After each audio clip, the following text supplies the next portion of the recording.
ZanuPF kana nyika ine Zimbabwe ngasuri ZanuPF unenge uri wechi musoro dai paridza kuna imwe chechi yari nyika muno kana kuti pasina idhi kuti pamberi nani kana kuti pasina ZanuPF kuti pamberi nani.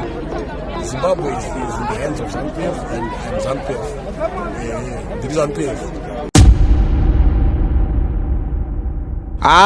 Ndifunge ndikahila. Zvinhu ndasangana nazvo mhuri yeZimbabwe izvesoka ndikuita kudedera and I'm shocked. ZanuPF yakabata nyika yese left right center, especially kune vanhu vemachurches kuti rova emotionary cheko. Unoziva ndabva ndaremember 20 years ago pauya mumwe mukwasha kumba kwedu bvarora amuchaja mari and abvisa mari yese kati ndoenda kuchurch kuAFM chinchichi. You know, I was so happy ndichiona mukwasha achibata vanhu vese musoro, mukwasha achiita achigamuchidza vanhu kuti ugamuchire uponeso wanzwa. After that day mukwasha akaenda nevanhu kubaptism akabhabhatidza vanhu vese. Wakamba mukwasha achibhabhatidza rati zvara, zvinhu zvaingonakidza uzananga anga nekastaira, ndichirangarira so achindudza kuti ndo yega nzira yekuti unobva wanopinda kudenga chinchichi and stuff. Anyway, to cut the long story short, vanhu vazhinji vefamily yekwedu except nini zvangoni nyaya yedu yeundururani in nature, ndururani pro max kuzotadza kuteerera zvedu zvete tichiita zvezvezvi. Ndakaramba ndakati hai dini zvekuswera ndazoti unoza nekukuro unoza imagine kuti topa 20 years pandiri zveso kubva pandiki unotoona kuti kwakune maningiriki. So after that ndatoona kuti izvezvi iwe mukwasha usakatoti akapusisa vanhu rakaita sei. Ndaona zvataurwa naAFM president mushure mekunge apiwa mota napresident Emerson Mnangagwa, nawo ari kucelebrate akutaura kuti hanzi ini ndiri weZanuPF ndikasaita zveZanuPF ndoita zvechi, hanzi kana usingaita zveZanuPF unoita nezvechi. Iwe uri kuziva here kuti kuna vanhu vakawanda vakauya kuchechi kokoko because vari kuuya nemoyo wese vachiti ndauya kuti ndakaperera. Iwo ndiwo kunzi ndiwo kugamuchidza vanhu Jesu. Ndadisappointika ndikuti kune mukwasha wangu zvake akauya akagamuchidza zoro rako murugare zvakaitika hazvo, it's okay, nemafiri acho amakazoita zvako nehanzvadzi yangu iyoyo wakaroora mese makangoenda makadaro zvenyu. But dai wanga uri mupenyu, dai anga ri mupenyu mukwasha yega izika ameno zvinhasi kuti ndikadai ndiri kunomuudza kuti chii, ameno kuti nhasi ndikadai pamwe I'm sure dai anga ari mupenyu zvechokwadi ndamamwira madrinks I think ndainchienda kunomuripisa.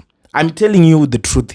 I'm disappointed. Zvinhu zvokuti munenge muchiti munaita kuti machembere mangana vari kuenda vachiita zvinhu zvazvo nemoyo wese kuti ndiri kunamata nemoyo wese.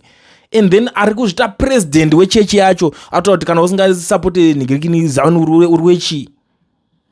Ndadisappointika. Kumashure kuti unozati pane nguva yekuti ndingena uchitarisa zvinhu zvaitika kuAFM vanenge vachitaura kuti machechi akadai so havasi vamwari, vachechi akadai so havasi vamwari. And I was like, okay, saka pamwe ndokurudziswa mharidzo dzechokwadi. And what was the reason and the purpose yaita kuti vataure kuti vanhu havasi vamwari? It was because uku kwaitwa zvenyika stereki, uku kwaitwa zvekuti wakaiti ukatarisa chechi dzimwe kuti ZCC vari kushanda, they are diving and dining with these politicians. Kumasowe manigirikini anzanani the likes of machechi ana Mwazha ana Johan chakadaro waingoona these guys vachingoenda zvakangodaro zvichingopinda kumarange kumachinchi, mapoliticians achingoenda madiro vachitoenda vachinopfeka even magemens. Tichitoti guys akusi kumoresa chechi here kwacho kwamuri kuita muchinodhila nevanhu ivava mapoliticians.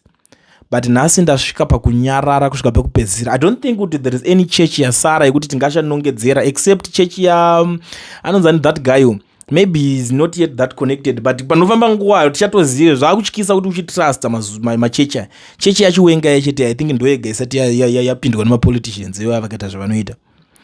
AFM yandidisappointa kusvika pekupedzisira. Handisi kuti zvangu because kana kuti kuna mwari like zvinoita vamwe vanhu, no, handasimba racho handizivi kuti mune muchizvifambisa sei semunhu asingapindi ikoko.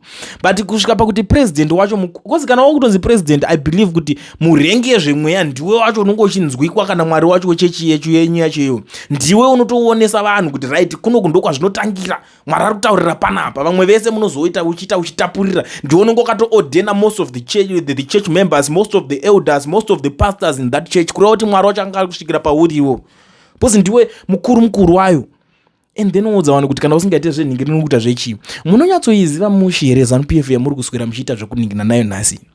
Makambogarawo pasi here kuti nhasi inini samufundisi wombogarawo pasi wombonzwa nhoroondo dzayo?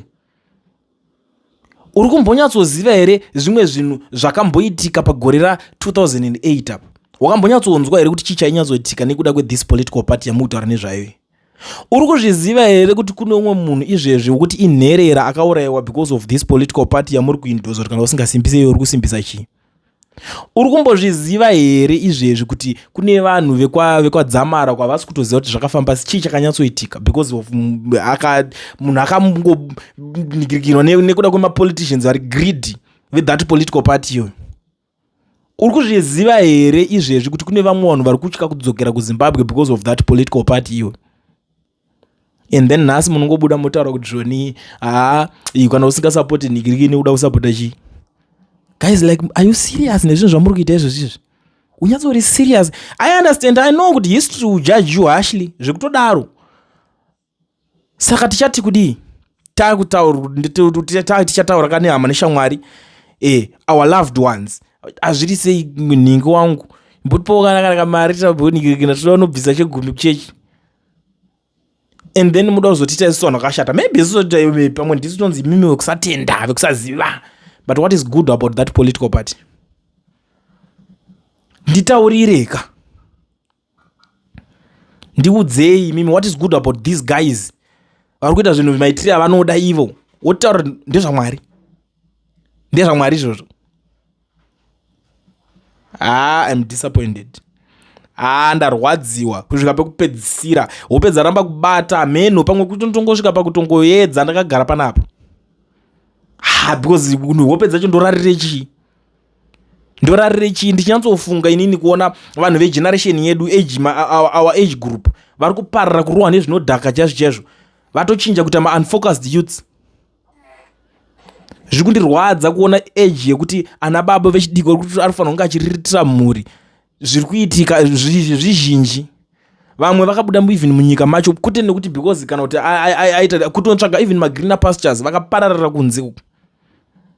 Every day tirikusuka tichitonzwa nyaya, unotonhonga kuti muzimba azofira kwakati, afira pasecurity nigikini, patozotanga kutobuda mamwe mabills. Zvitongodzoka zvoita loss. Why? Because of these same guys vari greedy. And then obva kuti isusu nekuti tisu tiri kutokuzi ndo machurches mahombe. That is the reason ndiri kutorwadziwa. Do you know we can't talk about machurch mahombe akaita sana UFIC tichiti it's a big church tisinga mention in AFM iyoyo. Do you know that? Because Makatiwa was a pastor mu AFM imomo. Ndobva atizobudawo akanoitawo changu chake. Machurches akawanda, a lot of churches ana Hartfield vese vaiva vakabva niko kuna AFM iwowo. So what are you expecting us to say?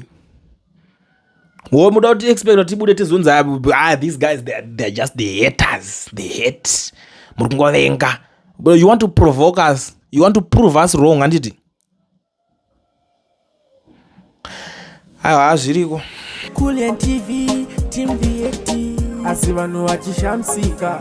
Kulian TV haichatsika. Saka subscribe wozolaika. Nechawana zvesapa nachichazosha. Everybody say Kulian.